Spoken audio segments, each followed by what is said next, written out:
Good evening everyone. Welcome to today's the Hindu analysis. ఈ రోజు హిందూ ఎనాలిసిస్లో మనం మాట్లాడుకునే మొదటి ఆర్టికల్ చూడండమ్మా. Afghan returnees to get polio vaccines. Very very important article regarding GS paper 2 అమ్మ. హెల్త్లో మనం ఈ ఆర్టికల్ని మాట్లాడడం అనేది జరుగుతుంది. ఈ ఆర్టికల్ని నేను ద హిందూలోని ఢిల్లీ ఎడిషన్లో పేజ్ నెంబర్ 9 నుంచి సెలెక్ట్ చేసుకోవడం అనేది జరిగింది. జాగ్రత్తగా వింటే క్లియర్గా ఈ ఆర్టికల్ని ఎక్స్ప్లెయిన్ చేద్దాం. మీకు ఈజీగా అర్థమవుతుంది. జాగ్రత్తగా వినండి.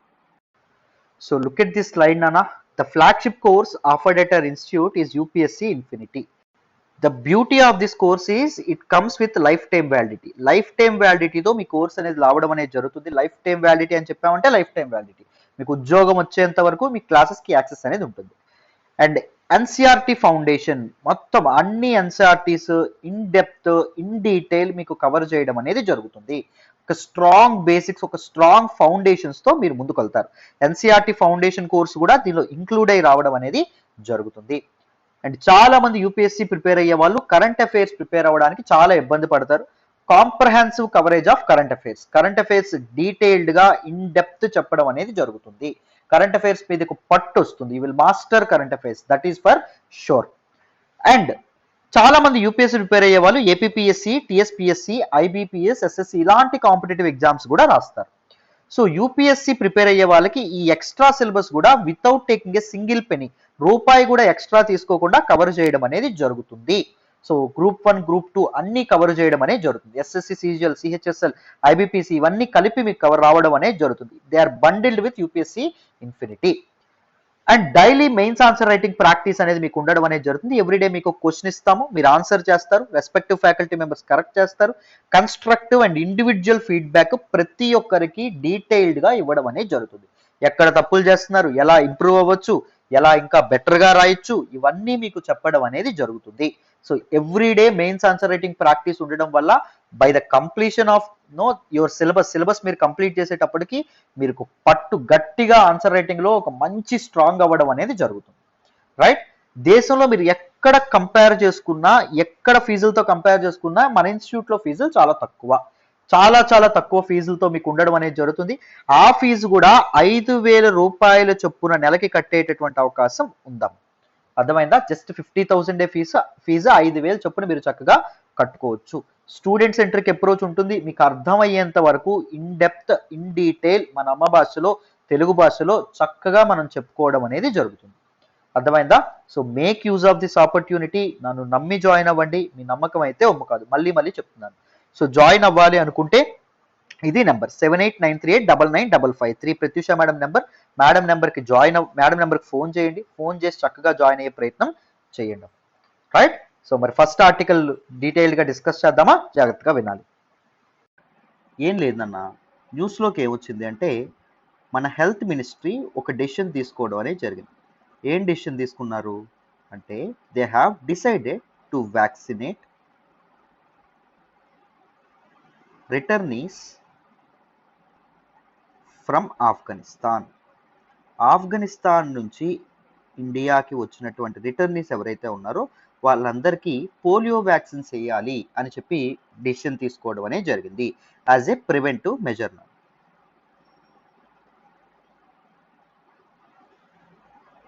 మీ అందరికీ తెలుసు ద ఇయర్ 2014, 2014లో ఏం జరగడం అనేది జరిగింది. ఇండియా అండ్ దాంతోపాటు entire south east Asia region ఏదైతే ఉంటుందో, this entire south east Asia region along with India, it has received polio free certification. So ఒక్క పోలియో కేసు కూడా ఇక్కడ లేకుండా ఉండడం అనేది జరిగింది. సర్టిఫికేషన్ అనేది WHO, వరల్డ్ హెల్త్ ఆర్గనైజేషన్ అనేది ఇవ్వడం అనేది జరిగింది ఇన్ March 27, 2014. కానీ దిస్ పర్టిక్యులర్ పోలియో ఏదైతే ఉంటుందో, polio still exist in 2 of our neighbouring nations. ఒకటి పాకిస్తాన్ అండ్ దాంతోపాటు రెండవది ఆఫ్ఘనిస్తాన్. సో పాకిస్తాన్ అండ్ ఆఫ్ఘనిస్తాన్లో వైల్డ్ పోలియో వైరస్ కేసెస్ అనేవి ఇంకా రిపోర్ట్ అవుతూనే ఉండడం అనేది జరిగింది. And this polio is endemic to both these countries. It is very common అని చెప్పి అర్థమైందా? This is endemic to in both these countries, Pakistan and Afghanistan. WHO, world health organization ఏం చెప్తుంది అంటే ఈ 2 కంట్రీస్‌లో పోలియో అనేది మనం ఎరాడికేట్ చేయలేకపోవడం వల్ల వితిన్ 10 ఇయర్స్ 10 ఏళ్లలో ఏం జరుగుతుందంటే సంవత్సరానికి 1 ఇయర్‌కి 2,00,000 న్యూ కేసెస్ అనేవి రావచ్చు వరల్డ్‌లోని అని చెప్పడం అనేది జరిగింది. సో న్యూ కేసెస్ అనేవి నమోదవ్వచ్చు all over the world. So ఈ 2 హబ్స్‌లో కూడా these are very hot spots for this polio. So ఇక్కడ ఈ రెండింటి దగ్గరలో కూడా దీస్ ఆర్ లాస్ట్ 2 నేషన్స్ అమ్మ. సో ఈ రెండింటి ఈ 2 కంట్రీస్‌లో కూడా పోలియో అనేది కంప్లీట్‌గా ఇది చేయాలి అని చెప్పడం అనేది జరిగింది.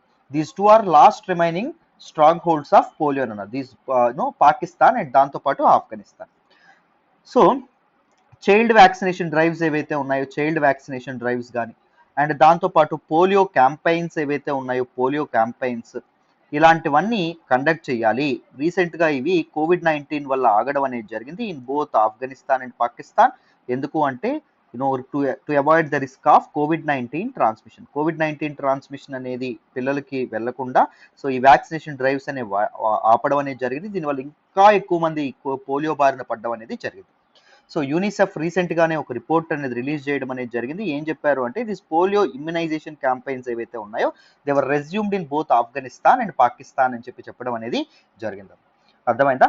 సో ఇండియా అనేది ఇప్పుడు ఏం చేద్దాం అనుకుంటుంది అంటే ఎవరైతే ఆఫ్ఘనిస్తాన్ నుంచి ఇండియాకు రావడం అనేది జరుగుతుందో తాలిబాన్స్ తాలూకా అటాక్ తర్వాత వాళ్ళందరికీ ఈ వ్యాక్సిన్స్ ఏవైతే ఉన్నాయో వ్యాక్సిన్స్ అనేవి ఇవ్వాలని అనుకోవడం అనేది జరుగుతుంది. people to ensure that people harboring the virus will not be able to infect those around them. ఎవరైతే పీపుల్ ఈ పోలియో వైరస్తో రావడం అనేది జరుగుతుందో ఇండియా చేరుకోవడం అనేది జరిగిందో వాళ్ళు వేరే వాళ్ళకి ఈ వైరస్ని అంటించకుండా ఉండడానికి ఈ వ్యాక్సినేషన్ అనేది ఏర్పాటు చేస్తున్నారు. Afghanistan has recently suffered because of its compromised disease surveillance and health care system. ఎందుకన్నామండి కాంప్రమైజ్డ్ డిసీజ్ సర్వైలెన్స్ అని చెప్పి? డిసీజ్ సర్వైలెన్స్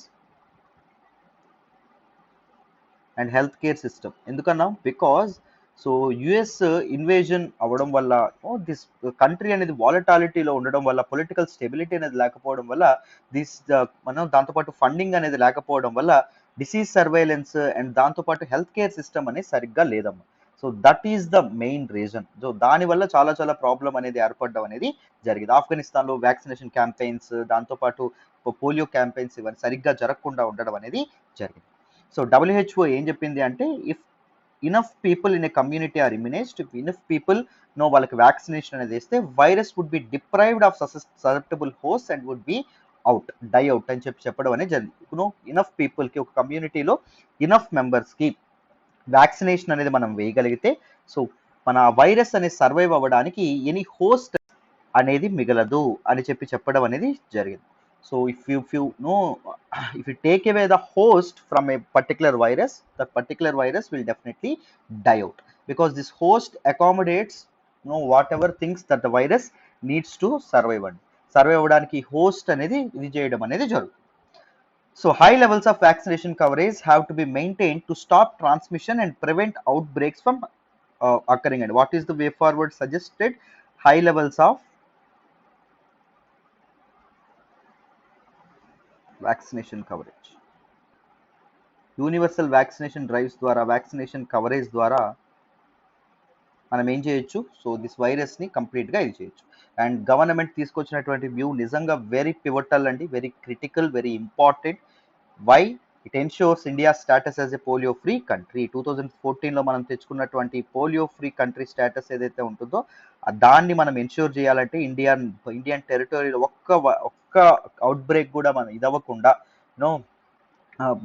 మళ్ళీ రాకుండా ఉండాలి అంటే this vaccination drives are very very important. So ఇది మనకి చెప్పడం అనేది జరిగింది దిస్ పర్టికులర్ ఆర్టికల్లో. డీటెయిల్డ్గా ఈ ఆర్టికల్ అనేది మీకు అర్థమైందని అనుకుంటున్నానమ్మా. మరి నెక్స్ట్ ఆర్టికల్ డిస్కస్ చేద్దాం, జాగ్రత్తగా వినండి. ఈ రోజు హిందూ ఎనాలిసిస్లో మనం మాట్లాడుకునే నెక్స్ట్ ఆర్టికల్ చూడండి. Hurriyat may face wrath of వాపా. Very very important article regarding GS paper 3M. సెక్యూరిటీలో మనం ఈ ఆర్టికల్ని మాట్లాడడం అనేది జరుగుతుంది.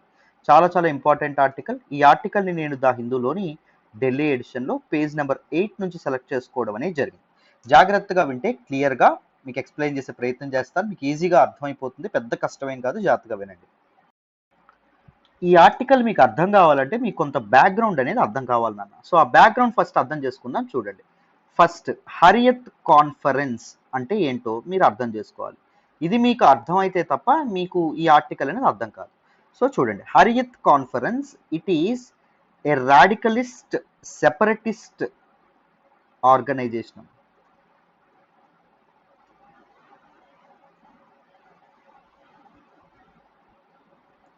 It is a separatist organization. Separatist organization అంటే it wants some territory of India to secede from it, అంటే భారతదేశంలోని ఒక భూభాగాన్ని అది వేరైపోవాలి అని చెప్పి కోరుకుంటుంది. ఏంటి ఆ భూభాగం అంటే జమ్మూ అండ్ కాశ్మీర్. జమ్మూ అండ్ కాశ్మీర్ భారతదేశం నుంచి వేరైపోవాలి అని చెప్పి కోరుకోవడం అనేది జరుగుతుంది. So this particular Hurriyat conference it came into existence in 1993. 1993లో ఇది ఎగ్జిస్టెన్స్ లోకి రావడం అనేది జరిగింది. విత్ 26 గ్రూప్స్, మొత్తం 26 గ్రూప్స్ కలిసి దిస్ హరియత్ కాన్ఫరెన్స్ ఏదైతే ఉంటుందో ఇది ఏర్పడడం అనేది జరిగింది. ఈ 26 గ్రూప్స్ లో సమ్ ప్రో పాకిస్తాన్ గ్రూప్స్ కూడా ఉండడం అనేది జరిగింది. అంటే దిస్ జమ్మూ అండ్ కాశ్మీర్ పాకిస్తాన్ తో కలిసిపోవాలి అని ఆశపడేటటువంటి గ్రూప్స్ కూడా ఉండడం అనేది జరిగింది. అండ్ సమ్ బ్యాండ్ అవుట్ఫిట్స్ కూడా ఉండడం అనేది జరిగింది. This 26 groups include some banned outfits. Outfits అంటే organisations, already government of India ban చేసినటువంటి ఆర్గనైజేషన్స్ అమ్మ కూడా ఉండడం అనేది జరిగింది. ఈ బ్యాండ్ అవుట్ఫిట్స్ ఏంటి? Jamaati Islami, no government of India 2019లో దీన్ని కంప్లీట్ గా బ్యాన్ చేయడం అనేది జరిగింది. Jammu and Kashmir liberation front, దీన్ని కూడా 2019లో బ్యాన్ చేయడం అనేది జరిగింది అండర్ ఉవాపా. అండ్ దాంతో పాటు దుక్తరంగి మిలంత్,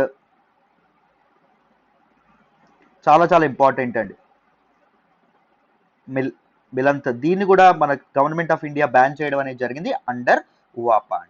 అర్థమైందా? It also included the people's conference and the Awami action committee. So మన తాలూకు జమ్మూ అండ్ కాశ్మీర్లో ఉన్నటువంటి పొలిటికల్ పార్టీస్ అయినటువంటి పీపుల్ కాన్ఫరెన్స్ అండ్ దాంతోపాటు అవామీ యాక్షన్ కమిటీ ఏవైతే ఉన్నాయో వీటిని కూడా ఇవి కూడా ఈ హరియత్ కాన్ఫరెన్స్ లో భాగంగా ఉండడం అనేది జరిగింది. కానీ 1993లో ఏర్పాటైనటువంటి ఆర్గనైజేషన్ 2005లో స్ప్లిట్ అవ్వడం అనేది జరిగింది, రెండుగా విడిపోవడం అనేది జరిగింది. సో ఎలా స్ప్లిట్ అయిపోయింది? Hurriyat conference has been split down into 2 parts. One is a moderate group, ఇది మామూలుగా పనిచేయడం అనేది జరుగుతుంది. సో దానిలోని ఈ తాలూకా పీపుల్స్ కాన్ఫరెన్స్ ఇవన్నీ ఉండడం అనేది జరుగుతుంది. Political parties, it is moderate, it wants Jammu and Kashmir autonomy కోసం ప్రయత్నిస్తుంది. It is not pro Pakistan, Pakistan తో ఇంక్లూడ్ అవ్వాలని చెప్పి అనుకోవాలి. ఇంకొక ఫ్యాక్షన్ ఏంటి అంటే hard line one. So this is very radicalist, దాంతోపాటు మీకు అల్ట్రా కన్జర్వేటివ్ గా ఉండడం అనేది జరిగింది. And this particular outfit wants Jammu and Kashmir to be a part of Pakistan. ఈ పాకిస్తాన్ తో జమ్మూ అండ్ కాశ్మీర్ కలవాలి అని కోరుకున్నటువంటి ఆర్గనైజేషన్. అర్థమైందా? So these two are very very important. So ఇప్పుడు న్యూస్ లోకి ఏమొచ్చింది అంటే మన తాలూకా central government using this UAPA unlawful activities prevention act దీన్ని ఉపయోగించి సో ఈ హరియత్ కాన్ఫరెన్స్ ని బ్యాన్ చేయాలని చెప్పి అనుకోవడం అనేది జరిగింది. A probe into the funding of terror groups indicated the alleged involvement of secessionist and separatist leaders, including members of cadres of the Hurriyat Conference. So ఈ ఫండింగ్ ఏదైతే ఉంటుందో, ముఖ్యంగా హరియత్ కాన్ఫరెన్స్ ఏదైతే ఉంటుందో దీని ఫండింగ్ ఛానల్స్ ని మన వాళ్ళు ఇది చేయడం అనేది జరిగిందమ్మా. ఆరా తీస్తే దీస్ పీపుల్ కి ఫండింగ్ ఎక్కడి నుంచి వస్తుంది అంటే సెషనిస్ట్ అండ్ సెపరేటిస్ట్ లీడర్స్ ఎవరైతే ఉంటారో, అంటే India Jammu and Kashmir India నుంచి సెపరేట్ అయిపోవాలని కోరుకునేటటువంటి అవుట్ఫిట్స్ వీటికి ఫండింగ్ అనేది అందించడం అనేది జరుగుతుందంట. Both factions of the Hurriyat are likely to be banned under Section 3 Clause 1 of the UAPA. Unlawful activities prevention act లోని సెక్షన్ 3 Clause 1 ద్వారా దీన్ని బ్యాన్ చేయాలని చెప్పి అనుకుంటున్నారు. సో ఇదేం చెప్తుంది? If the central government is of opinion that any association or any organization an unlawful association, it may by notification in the official gazette declare such association to be unlawful. So ఇదేం చెప్తుందంటే central government కి ఏ organisation అయినా unlawful గా act చేస్తుంది అనిపిస్తే, ఏ association అయినా unlawful association గా act చేస్తుంది అనిపిస్తే it can designate that particular association as unlawful and can ban that particular association as unlawful. It can stamp that particular association as unlawful just by issuing a notification. ఒక చిన్న notification ద్వారా దాన్ని unlawful association అని చెప్పి చెప్పొచ్చు. So ఎందుకు ఈ proposal తీసుకుంది అంటే మన తాలూకా government, union government recent policy ఏంటి? జీరో టాలరెన్స్ అగైన్స్ టెర్రరిజం, ఉగ్రవాదాన్ని సహించేదే లేదు అనేటటువంటి ఒక మోటోతో మన తాలూకా గవర్నమెంట్ అనేది పనిచేయడం అనేది జరుగుతుంది. సో దాని ప్రకారంగానే ఏం చేస్తున్నారు? సో దీన్ని ఇది చేయడం అనేది జరుగుతుంది. సో ఈ తాలూకా హరియత్ కాన్ఫరెన్స్ ఏదైతే ఉంటుందో దాన్ని టెర్రరిస్ట్ ఆర్గనైజేషన్ గా చెప్పాలనుకుంటున్నారు. ఇంతకీ this unlawful activities prevention act అంటే ఏంటండి? This unlawful activities prevention act first 1967లో రావడం అనేది జరిగింది. దీని గురించి ఎవరికైనా తెలియకపోతే నేను దీని గురించి డీటెయిల్డ్గా ఒక ఇది చేయడం అనేది జరిగింది. మీరు ఏం చేస్తారంటే వాపా ఎల్టీఎక్స్ క్లాసెస్ అని కొట్టండి. ఇన్ డీటెయిల్ నేను దీని మీద ఒక వీడియో అనేది చేశాను. మీకు కంప్లీట్ క్లారిటీ అనేది వచ్చేస్తుంది. అర్థమైందా? సో నేనే చేశాను, మీకు డీటెయిల్డ్గా అర్థమవుతుంది. నేను ఇక్కడ టూకీగా ఎక్స్ప్లెయిన్ చేస్తాను, మీకు ఫుల్ వీడియో ఒకసారి చూస్తే మీకు ఇంకా డీటెయిల్డ్గా అర్థమవుతుంది. అర్థమైందా? సో 1967లో దీన్ని తీసుకురావడం అనేది జరిగింది. దాన్ని మొత్తం 7 times అమెండ్మెంట్ కూడా చేయడం అనేది జరిగింది. రీసెంట్ అమెండ్మెంట్ మనకి 2019లో 2019లో రావడం అనేది జరిగింది. ఎందుకు మీకు అందరికి what is the objective of this unlawful activities prevention act? To prevent unlawful activities like terrorist activities. Unlawful activities ని ప్రివెంట్ చేయడానికి దీన్ని తీసుకురావడం అనేది జరిగింది. So this particular act assigns absolute power to the central government. ఈ చట్టం అనేది central government of ఇండియాకి అబ్సల్యూట్ పవర్ ఇస్తుంది. ఎలాంటి పవర్ ఇస్తుంది? If the central government deems an activity as unlawful then it may by way of an official gazette declare it so. So government of India ఒక తాలూకా యాక్ట్ని, ఒక తాలూకా యాక్టివిటీని unlawful అనుకుంది అనుకోండి, it can designate that particular act, it can designate that particular activity as unlawful activity అని చెప్పడం అనేది జరిగింది. So ఈ ఓపాను ఉపయోగించి నాట్ ఓన్లీ ఇండియన్ నేషనల్స్ అండి, భారతీయులు మాత్రమే కాదు, ఈవెన్ ఫారెన్ నేషనల్స్ కూడా భారతదేశం ఛార్జ్ చేయొచ్చు. అర్థమైందా? ఫారెన్ నేషనల్స్ మీద కూడా ఛార్జ్ షీట్ అనేది నమోదు చేయొచ్చు, ఈ తాలూకా ఇది అనేది ఇంపోజ్ చేయొచ్చు. The unlawful activities act was amended in 2000. రీసెంట్గా 2019లో అమెండ్ చేయడం అనేది జరిగింది. ఈ 2019 అమెండ్మెంట్స్ అనేవి కొంతవరకు ఇదవ్వడం అనేది జరిగింది. ఏం జరిగింది? కొన్ని కాంట్రవర్సీస్ కూడా కారణం అవ్వడం అనేది జరిగింది. ద ఫస్ట్ ఏంటి అంటే it ఎలోస్ designation as an individual as a terrorist.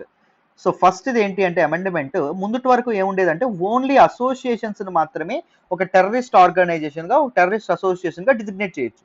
But ఇప్పుడు ఒక ఇండివిజువల్ ని కూడా ఏం చేశారు? ఒక టెర్రరిస్ట్ ఇండివిజువల్ వీడు టెర్రరిస్ట్ అని చెప్పి డిజిగ్నేట్ చేసేటటువంటి అధికారాన్ని అప్పగించడం అనేది జరిగింది. రైట్? దాంతోపాటు ఇంకొకటి ఏం చెప్పింది అంటే this act empowers that directorate general of the national investigation agency. National investigation agency యొక్క డైరెక్టరేట్ జనరల్ కి ఒక ఇది పవర్ అనేది అప్పగించడం అనేది జరిగింది. Approval of seize and attachment of a property.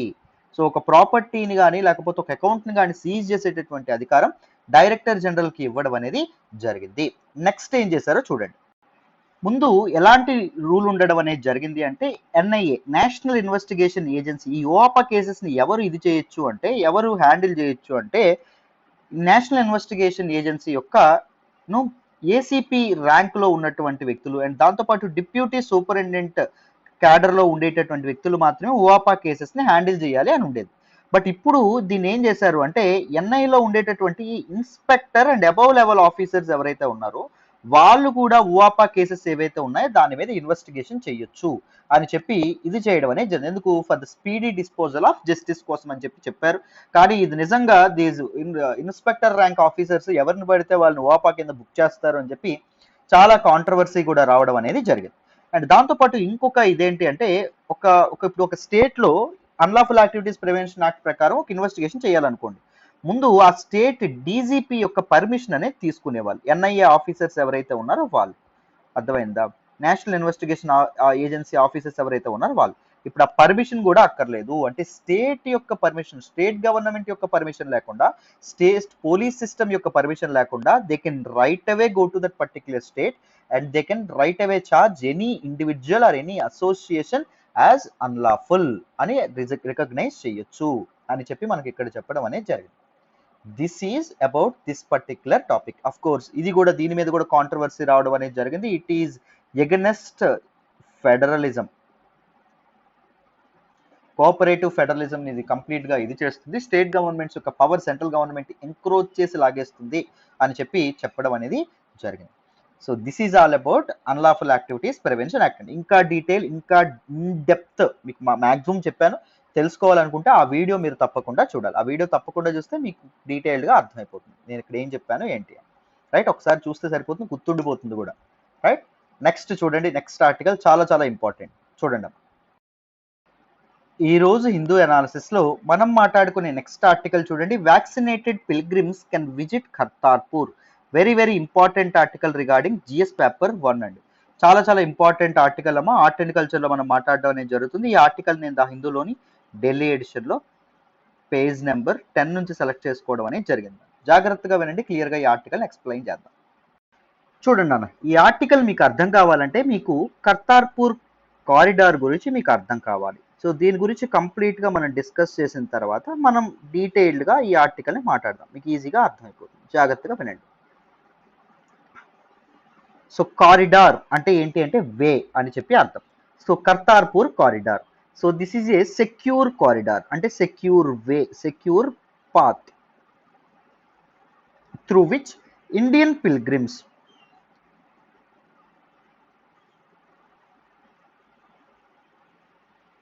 భారతదేశంలో ఉండేటటువంటి భక్తులు, భారతదేశం నుంచి తీర్థయాత్రలు చేసే వాళ్ళు ఎవరైతే ఉన్నారో they can visit the holy Darbar Sahib in Pakistan.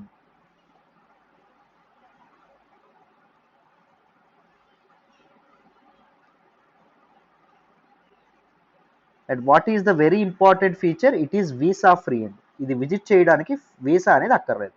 చూడండి, కర్తార్పూర్ కారిడార్ ద్వారా ఏం చేద్దాం అనుకున్నారు, it is a secure corridor through which Indian pilgrims, భారతీయులు ఎవరైతే ఉన్నారో వాళ్ళు పాకిస్తాన్లో ఉన్నటువంటి holy Darbar Sahib which is a Sikh pilgrimage అండి. సో అక్కడికి ఈజీగా వెళ్ళొచ్చు, వీసా లేకుండా వెళ్ళొచ్చు. సో ఇది ఎందుకు వల్ల వీసా లేకుండా ఇలా అచీవ్ చేయడం, ఇండియా పాకిస్తాన్ దాయాద్ దేశాలు మీ అందరికీ తెలుసు. సో ఈ కాన్ఫ్లిక్ట్స్ అనేవి లేకుండా ఎప్పుడు ఏర్పాటైంది అంటే 2018లో ఇండియా పాకిస్తాన్ మధ్య జరిగినటువంటి ఒక అగ్రిమెంట్ ద్వారా ఇదవ్వడం అనేది జరిగింది. It facilitates the Indian Sikhs to easily visit their holy pilgrim site. భారతీయ సిక్కులు తమ పవిత్ర స్థలమైనటువంటి కర్తార్పూర్ దర్బార్ సాహిబ్ ఏదైతే ఉంటుందో దాన్ని ఈజీగా విజిట్ చేయొచ్చు. ఇది చాలా చాలా చాలా ఇంపార్టెంట్. 2018లో India and Pakistan they both signed a historical agreement. ఒక అగ్రిమెంట్ అనేది సైన్ చేయడం అనేది జరిగింది. They agreement for the construction of Kartarpur Sahib corridor. ఈ కర్తార్పూర్ సాహిబ్ కారిడార్ ని కన్స్ట్రక్ట్ చేయాలి అనేటటువంటి ఒక అగ్రిమెంట్ అనేది సైన్ చేయడం అనేది జరిగింది. This connects two important parts అండి. ఒకటి Darbar Sahib Gurdwara located in Pakistan's Narowal districts. చూడండి దేని కలుపుతుందో చూడండి, ఇది చాలా చాలా ఇంపార్టెంట్ ఫిలిమ్స్ కి. Darbar Sahib Gurdwara in Pakistan to Dera Baba Nanak shrine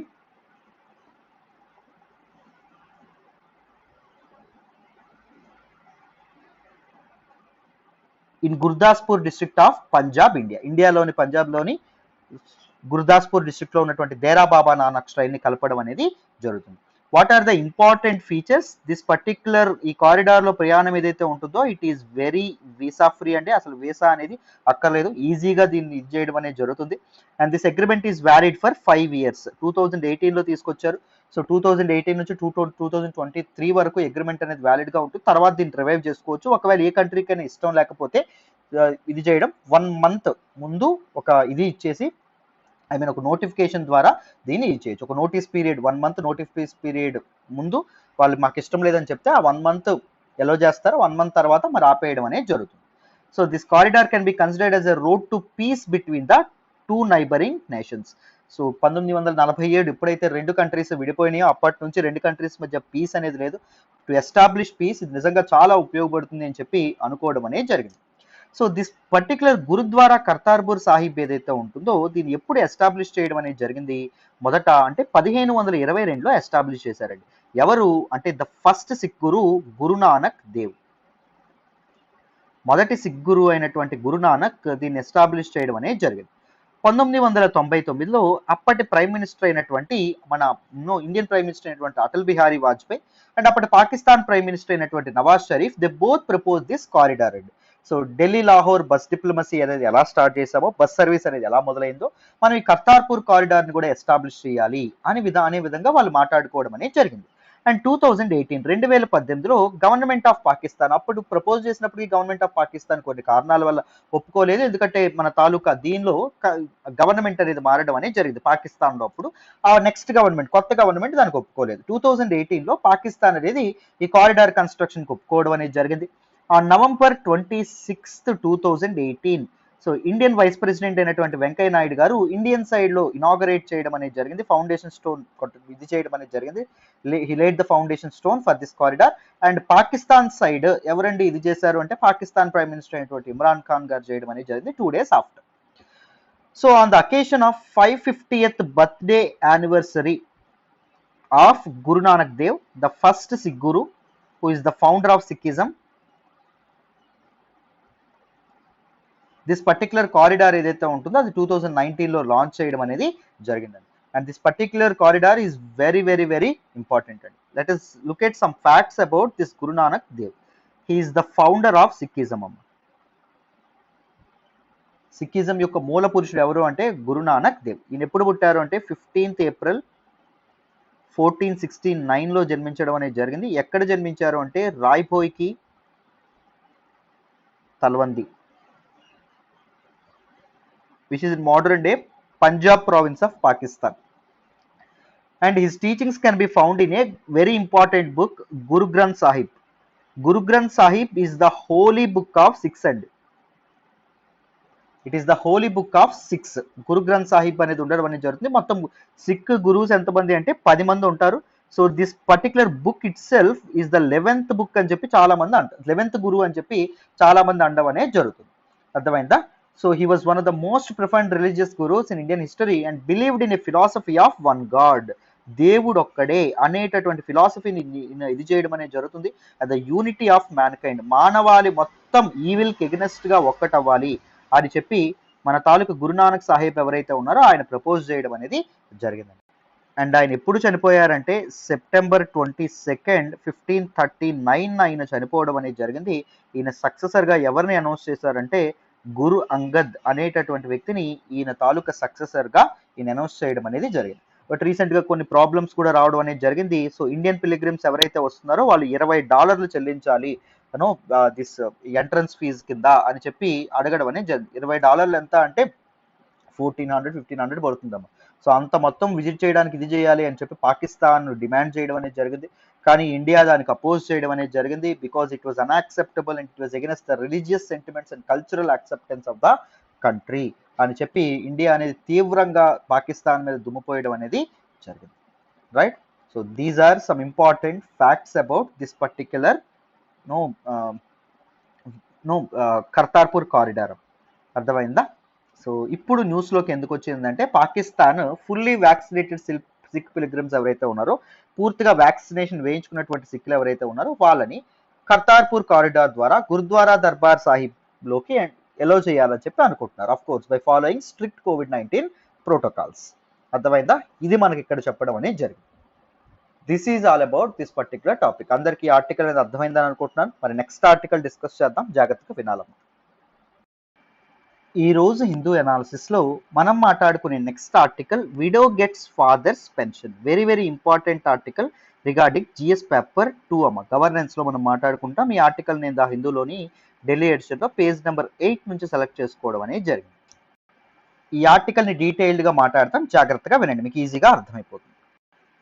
so ఈ ఆర్టికల్ మీకు అర్థం కావాలంటే మీరు తెలుసుకోవాల్సిందల్లా ఏంటి అంటే, మొదట సైనిక్ సమాన్ పెన్షన్ స్కీమ్ అంటే ఏంటో మీరు తెలుసుకోవాలి.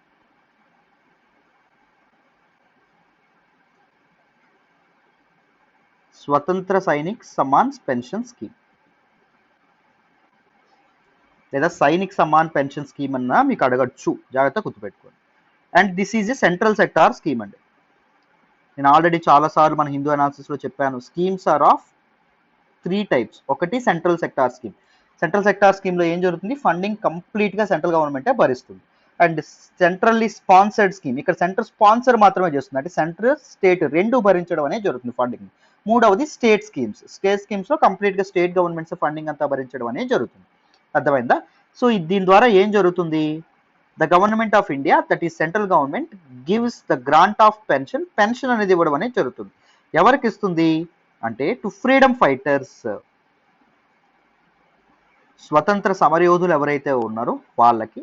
అండ్ దాంతోపాటు దేర్ ఫ్యామిలీస్, వాళ్ళ కుటుంబాలు ఏవైతే ఉన్నాయో వాళ్ళ కుటుంబాలకి ఇవ్వడం అనేది జరుగుతుంది. ఎక్కడి నుంచి ఇస్తాయి అంటే సెంట్రల్ రెవెన్యూస్ నుంచి ఇవ్వడం అనేది జరుగుతుంది. The scheme provides for the grant of pension to living freedom fighters. ఎవరెవరికి ఇస్తారు చెప్పండి ఈ స్కీమ్ ద్వారా? చూడండి, లివింగ్ ఫ్రీడమ్ ఫైటర్స్కి ఇవ్వడం అనేది జరుగుతుంది. ఎవరైతే ఇంకా బతుకున్నారో వాళ్ళకి ఇవ్వడం అనేది జరుగుతుంది.